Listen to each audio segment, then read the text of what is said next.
But the thing is, you have to be consistent in your ideology, man. You can't follow 10 different religions, 10 different cultures, because everything don't apply to everybody.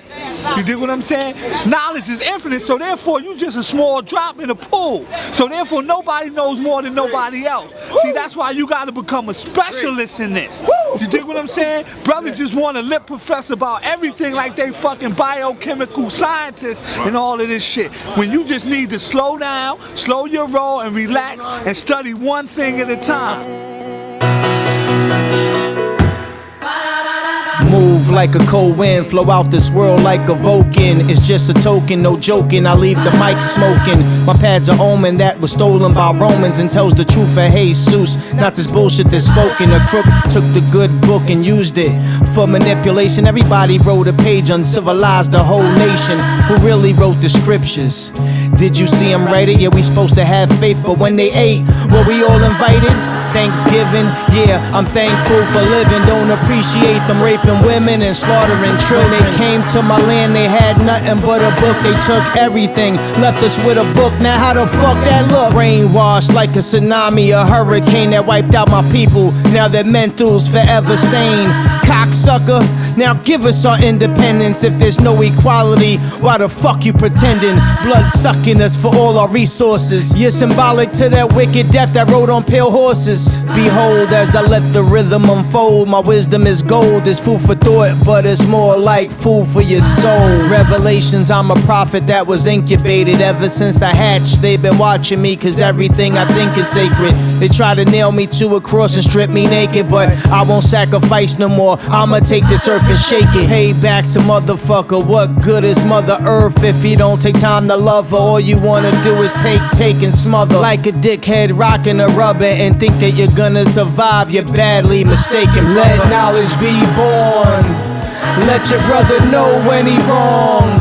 Speak the truth, you're the future, you're the youth. Be wise and powerful. If you wanna see change, the change is up to you. I got the tools for the job like a laborer with the hammer. Went to school pledging allegiance, sung the Star-Spangled Banner. Would you fight a war for a country you knew that couldn't stand you? Spoke the language, yet they still didn't understand you. No love, and we get no respect. Law enforcement claim their purpose is what has begun to happen is they're trying to say, not that we don't have long-term relationships with Native peoples, not that we aren't the fathers and mothers of all humanity so that we're everywhere, but what they're actually saying is you are not an African, you are an Aborigine, which is a term that they've chosen to use. Which is when babies talk, adults should spank their behinds. Thing when they talk out of turn. What? The term Aborigine mean. And Malcolm made a joke of it? Yeah, he was joking, but he said he was talking about people who he was talking about ab, and he was, you know, in the nation they define everything. That's right.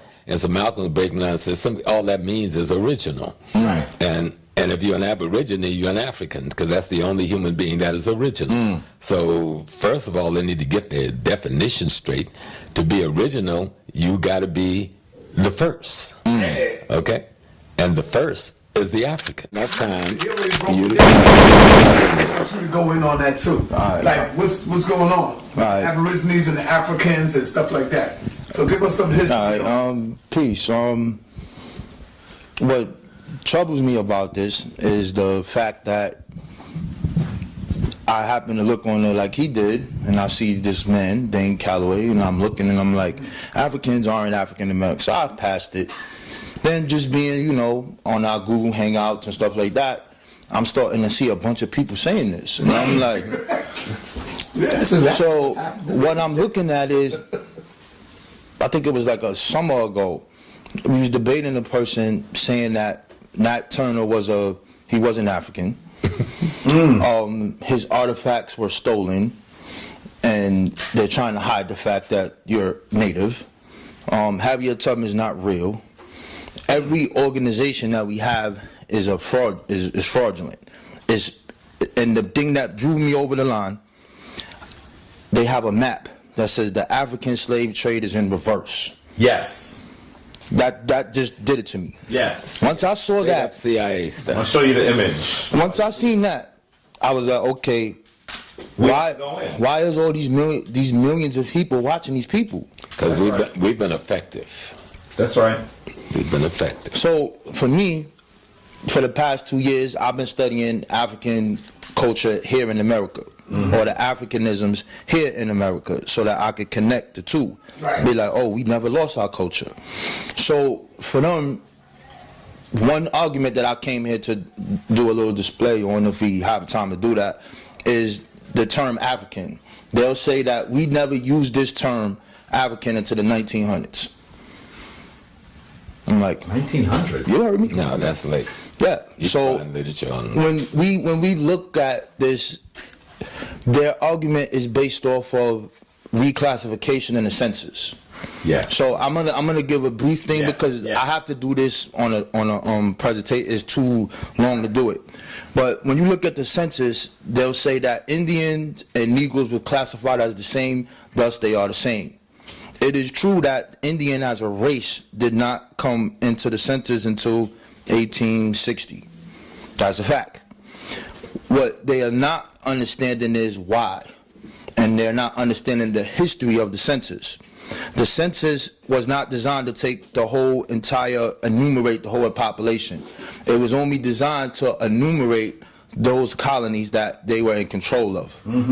So in the Constitution, it specifically state that Indians are not to be enumerated at all, because they weren't a part of the nation. Exactly. So there's 3 different things that this takes place. It's a political thing to represent the representatives. It's a thing that deals with taxation and who to tax. And these people as a whole wasn't all property, because they didn't go past certain frontiers at that specific point. So when we see that they didn't go past that, this is why they're not there. When we look at Thomas Jefferson, just a brief thing. When we look at Thomas Jefferson, he solidifies this in his query form that he fills out. And he would begin to state that the Native Americans that are on his frontier, he looks at those people as being Indian because they're fair-skinned. The people that's in Virginia who are dark-skinned, they are the wretched of the earth because they are contaminated with African or black blood. So then comes the one-drop rule, and then it's too deep to go into. I just want to put that out there for those brothers. The purpose of the census was not to enumerate the whole entire population. So to deal with the term African, where are we using this? We have our first mutual aid society called the Free African Union Society. This is 1780. We have the documents. His name is Newport Gardner. And what he does is he has one of the second Back to Africa movements. So here we have them petitioning or asking the government to go back to Africa. Here we have this man is a teacher in the Free African School. This is the name of these organizations. This is the 1780s. You want it? So this is the Free African Union, Free African School, and he was a musician and he kept his name.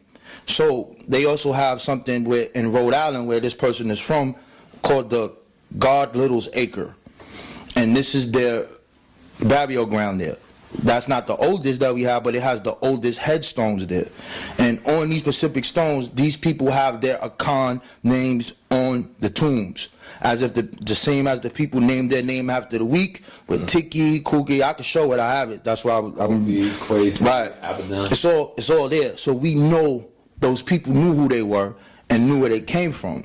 Another burial ground dealing in that same Pacific region in New Hampshire, we have 1801, a Pacific name, Free African, slave in America, 1801. So just to go more in deep on this African term, I have to get this to their head. This is before there was a census. The census was created in 1790. This is 1790. I just told you about 1780. The first person with the first Back to Africa Union movement is Prince Hall, who's the founder of the Black African Lodge. Free African Lodge. Free African Lodge. And he wrote the Boston Plan. And the Boston Plan was to try to migrate back to Africa. So when we get to look at this, and you saying that these people didn't do this, it's like we trying to erase this. And when you try to erase that, you erase our Holocaust. And because you don't want to be a slave. So on my, or you think that we were punks. That's right. That we just laid down. That's right. And the fact of the matter is, we have over 500 rebellions documented on ships before we even came here. That's right. And we have hundreds and hundreds more here that no one talks about. Exactly. He said what you said. Remember what I told you? I said, yo, I don't believe we had that many people came over here. Shoot. Smalls went in just before you got here. He went in and showed how. Same thing you said. And let's go further. One of the things that we don't even recognize. One of the things we don't even recognize is. One of the things that we don't recognize is even the first European settlement in the United States was destroyed by enslaved peoples. So this is why I say that we've been told the story of our enslavement the wrong way. That's the reason why we have the shame for it. I mean, we actually see folks like, and this is not an insult to Brother Snoop Dogg. There's reasons I can critique him, but this is not one of them. But when he actually heard about the television show Underground, he said, why do they keep doing this? They want us to still be slaves. Let's stop this. Let's get away from this. And he was really, what you were hearing was pain. People have this painful connection to our enslavement. We don't actually understand that the people who had the smallest number of resources, the people who were kept away from education for systematically over the course of decades, the people who actually had been taken from their homelands to a foreign place, united and destroyed the world's first global system, led by the most powerful militaries in the world. We destroyed a system. This is not a reason for us to be ashamed of our enslavement, because we actually destroy it. You look at at the Hebrew people, I'm going to say the Jewish people, because I'm not trying to get into debates with that particular other group now, and they look at their challenging period that they call their Holocaust, and they say never forget. Passover. But for us, we want to prepare, we want to pretend like it didn't happen. And that's because we don't understand what happened. I have shown this audience the image of Gordon. I think Gordon is the best emblem of how this occurs. An African man who travels barefoot, mostly at night, for 7 to 10 days to escape. And as soon as he gets to the Union lines, he doesn't say, this is the man that has all the lashes, that has borne the lash on his back, the most popular image of our enslavement. He doesn't say, you know what, I'm here, I was in hell, now I can rest. He says, give me a uniform and a gun, because I'm not free until we're free. And he goes back to the very place that he was enslaved, and when the Tom who, the European, was killed that was in that particular part of the army that was there, he leads the army, the force to free the place where he was enslaved. This is the metal that we're made of. This is what we did. If we knew these stories, we'd be proud of those people who were enslaved. Let me add one piece that we could never forget. You can't forget the psychological damage of slavery. Not just of slavery. Because see, when we came out of that so-called slavery thing, we were still pretty much in our African head. It's the psychological warfare that's being waged today and being waged through that period that Dr. Nobles called the mimetic European infection, that they construct how our minds are organized. So even when you're consciously trying to do something black, that false construction they place in you regurgitate up and attack you who trying to free yourself. That's right. I just want to... That's right. That's right. And to add to that, it's sort of like, because we don't understand our history, we think that we was just all slaves that first originally came here.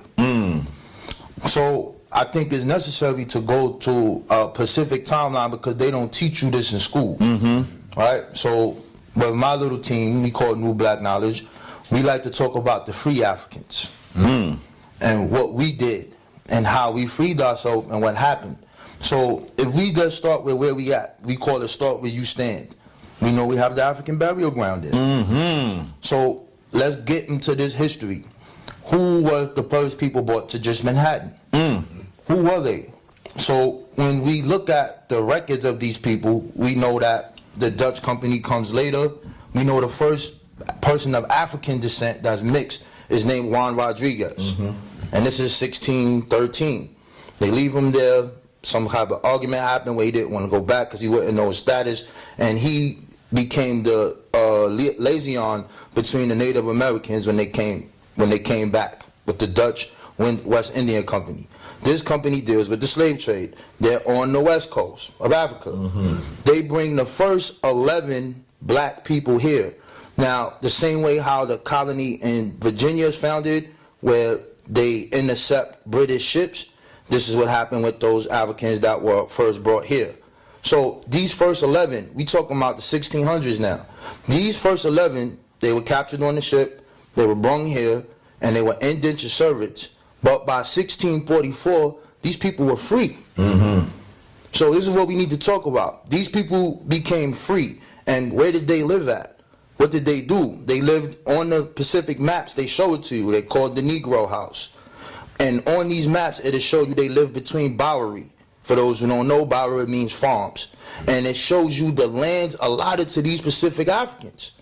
These people are free before there's a continental America. And then later, towards the 1800s, it begins to be called Little Africa. And then they move around and they go to, some people will go to Seneca Village, another Little Africa. That's right. So to speak about why aren't we taught about this in our history books?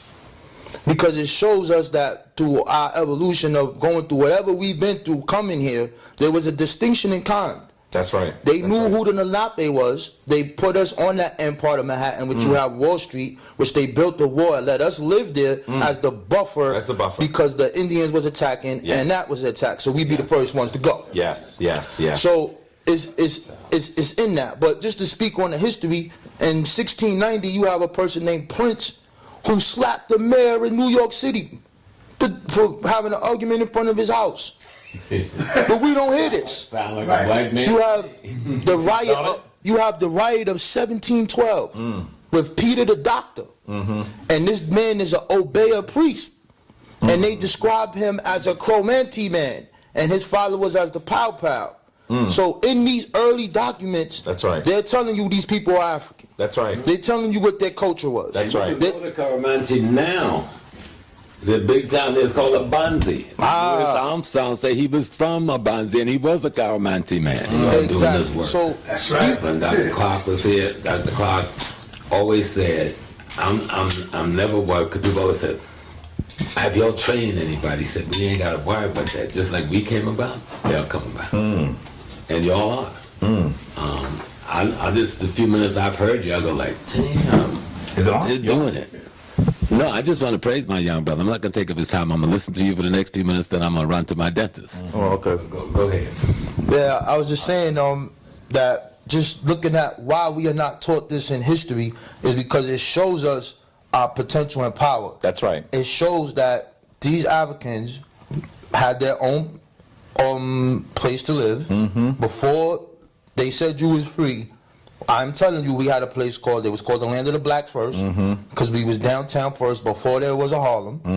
Then we moved to 81st and 82nd Street, and then we moved all the way up as the immigrants started to come in. That's right. The point of this is that regardless of religious differences, these people were able to commit to do something. And when we look at that African burial ground in New York City, this is just baffling when they say that we're not Africans. They have the artifacts that's there. That's right. We have a shirt that the West Africans wore. We have the sling that's there. We have the beads that are there. That's right. We have the symbols that they carved in the top of coffins. Yeah, if you just go to South Carolina, and I come from one of those free communities. We used to say the Freewood niggas. That's what we would call Freewood niggas. People say, well, don't use that, but listen, we understand the context in which they use that word. The place I come from is called, one of them is called Bannockburn. The other one is now called Merle's Inlet. But back then it was the Freewood. So those of us who lived, white folks didn't come into Freewood until about the 70s. We were in the, they wouldn't even send policemen in there. They had to make black policemen who can come, and they just come for conversation. So if you live near Myrtle Beach, there was another Freewood up there, and they called that one Harlem later on. White folks didn't go up in there until the 80s. They finally ran a freeway through it and destroyed it. And so all up and down, if you go to South Carolina right now, you see Marysville, Parkersville, Fraser. Well, they were all Freewood. These were all the runaways communities. And they're still there today. I mean, now, you know, they houses and little towns and stuff. But that was across the country. When the Civil War was fought, there was over 300,000 of us who were free, wasn't even a part of what was called the enslavement process. And the largest population of free folks was in Mississippi, around up on the mountain, up on the hill up there. You know, in the, I forgot that, the big town. Where, in Mississippi? Yeah. Birmingham? No, not in the Delta area, but up in the northern part of Mississippi. Right. But the only point, I'm just substantiating what brother is saying. There've always been a free African population, Yes. and that free population has always addressed the population that was enslaved, and always fighting to try to get that population out of slavery. That's right. We hear about the Maroons in other countries. We don't hear about them Right. here. We hear about them. And they're here. Yeah, we were here. We I'm probably saying, had you the have largest to go maroon. further. You have to search The largest maroon population in America. No, we don't have to search far. It's just that we got to recognize what's in plain sight. The Seminole is a maroon community. The word Seminole come from the word Cimarron, which is the Spanish word for maroon. That's right. Okay? And so they trying to baffle us by saying Seminole Indian with no such thing. That was the Maroon African community. Some of us did merge with the Creek, Red-tailed Creek Indians down there, you know, and created that community which they call Cimarron, but Seminole. But the word is Cimarron, meaning the runaways. That's right. We were the runaways, and we fought the most fierce war against America, won more victory against America than any population has ever fought a war against America. They don't even have a conversation. We beat Andrew Jackson twice. Yeah. That's after the Battle of New Orleans. He came and got his behind kicked down in Florida. So we just have to be, and that's where y'all work come in. The work you're doing now, you just enlightened me about some things about New York. And I worked on the burial ground from its inception, you know, the first occasion. Yeah. And that history that you're doing and that you young brothers are doing, that's the future key to unlocking our people's minds. That's what the old man Elijah Muhammad was saying when he was telling us we need to know ourselves. Right. You see, all the people have been trying to tell us. Drew Ali been trying to tell us. Garvey was telling us. People can beat Mr. Booker Washington down, but Booker Washington was no crazy. He was just smart. If you can be in Alabama and build Tuskegee right in the cracker's house, you smart. You ain't stupid. You know what I'm saying? He was smart enough to pull it off. But he never stopped focusing on who we are. Read Booker's stuff. He's very clear on being African, and he deals with it. And so y'all are on the right path. I know I'm going to have to